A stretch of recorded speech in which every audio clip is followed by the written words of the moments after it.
제가 좋아하는 조선시대 유학자이고 실학자인 정약용이 있습니다.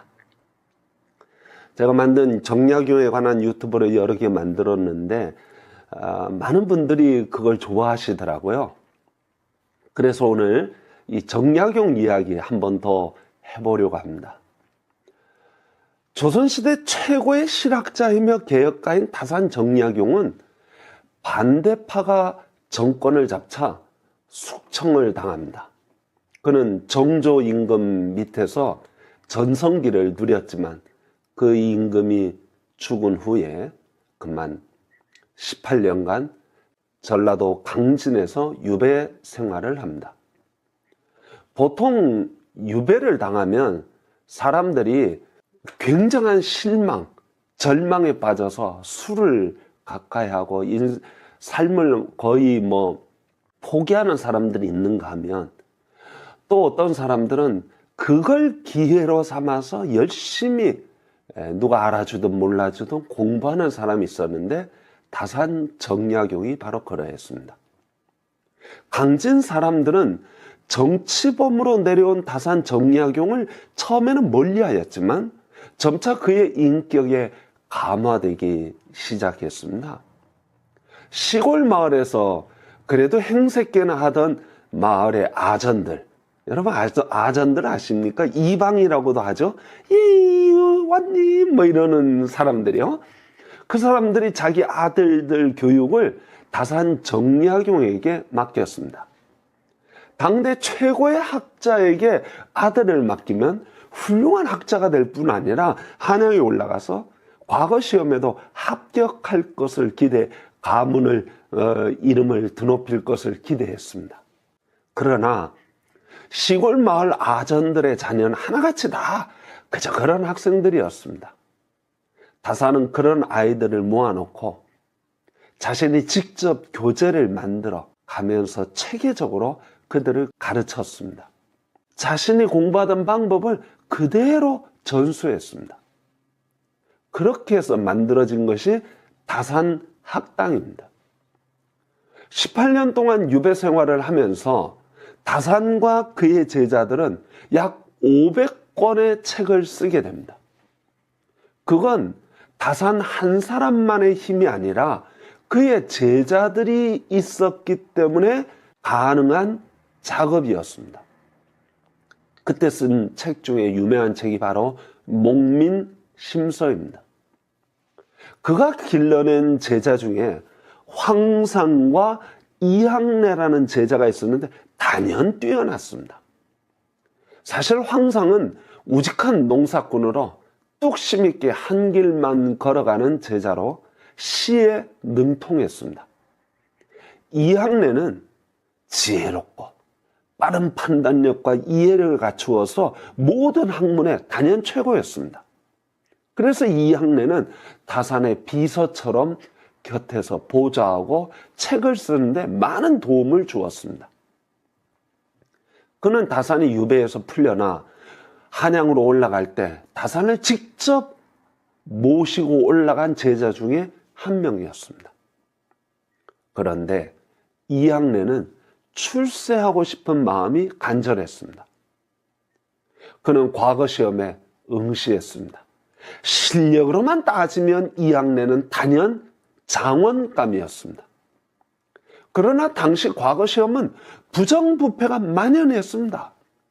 대리시험은 기본이고 아예 문제지를 유출해서 미리 답안지를 써가는 경우도 있었습니다. 과거 시험은 공평성과 공정성을 잃어버린 지 오래되었고 배경이 있고 권세 있는 명문가 자녀들이 독식하고 있었습니다. 그러한 상황을 잘 알고 있던 다산 정약용은 제자 이항래를 말렸습니다. 봐도 안 돼. 보지 마. 괜히 실망만 하게 돼. 몇 번의 시험에 패배에 쓴 잔을 마신 이항래는 정치판에서 밀려난 다산 정약용 밑에 있다간 출세에 아무런 도움이 되지 않는다는 사실을 깨닫게 됩니다. 그리고 당대 최고의 정치 실세인 추사 김정희 집에 문간방 식객으로 들어갑니다. 이학래는 출세를 위하여 스승을 배신했습니다.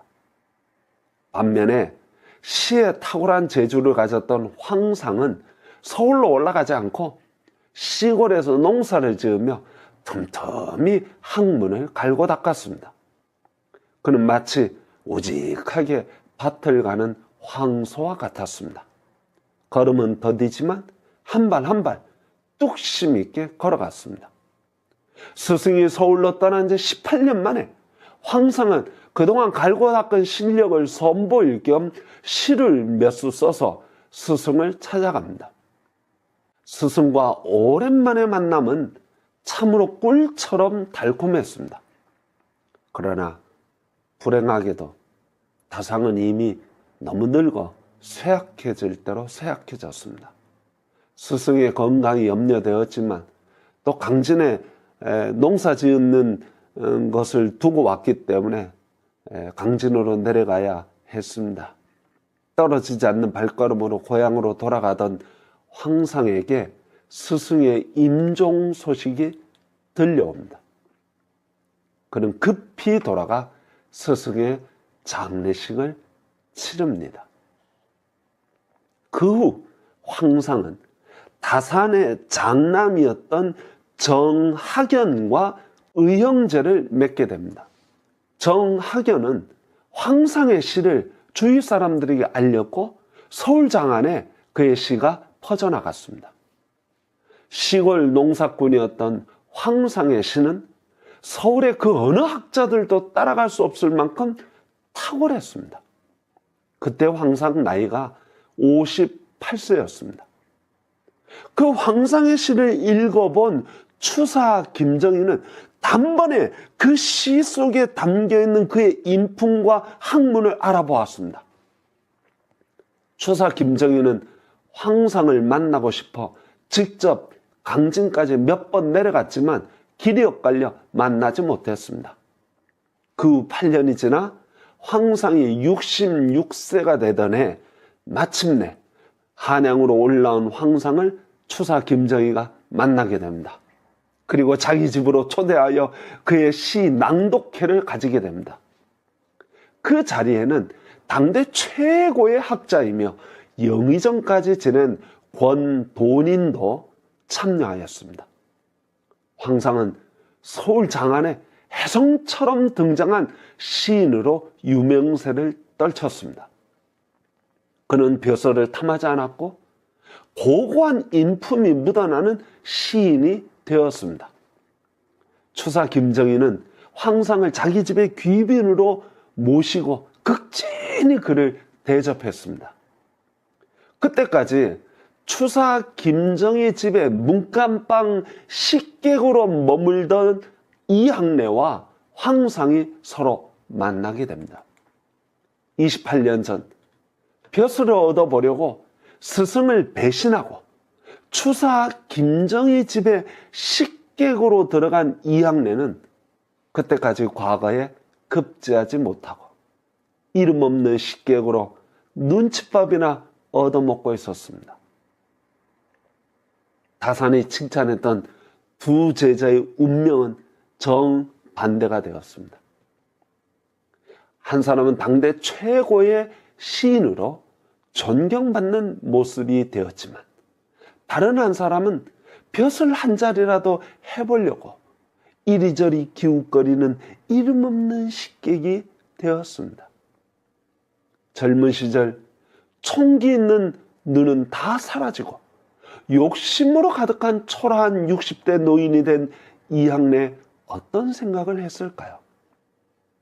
70세가 되었을 때 그는 마지막으로 과거 시험을 보았지만 낙방합니다. 그리고 그는 우물에 몸을 던져 비참하게 최후를 맞이했습니다. 황상과 이학래는 둘 다 보석처럼 빛나던 젊은 시절이 있었습니다. 한 사람은 욕심에 끌려 스승을 배신했습니다. 세상 보는 눈이 빠르고 판단이 정확하다고 생각했던 그의 선택은 비참한 최후를 맞이했습니다.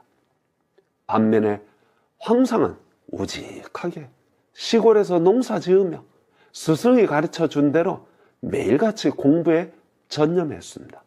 알아주는 사람 한 명 없었지만 그는 스승이 가르쳐 준 대로 근면하고 또 근면하고 근면하게 공부에 열심을 내었습니다. 출세욕, 물질욕을 다 버리고 살았던 황상은 어느 순간 당대 최고의 학자가 되었습니다. 그는 사실 명예를 누릴 수 있었습니다. 한양에 있는 모든 학자들이 그를 붙잡고 내려가지 말라고 말렸던 것입니다.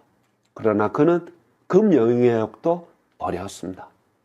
그는 다시 강진으로 돌아가 죽을 때까지 농사 지으며 유유자적 시를 읽는 조선 최대의 시인이 되었습니다.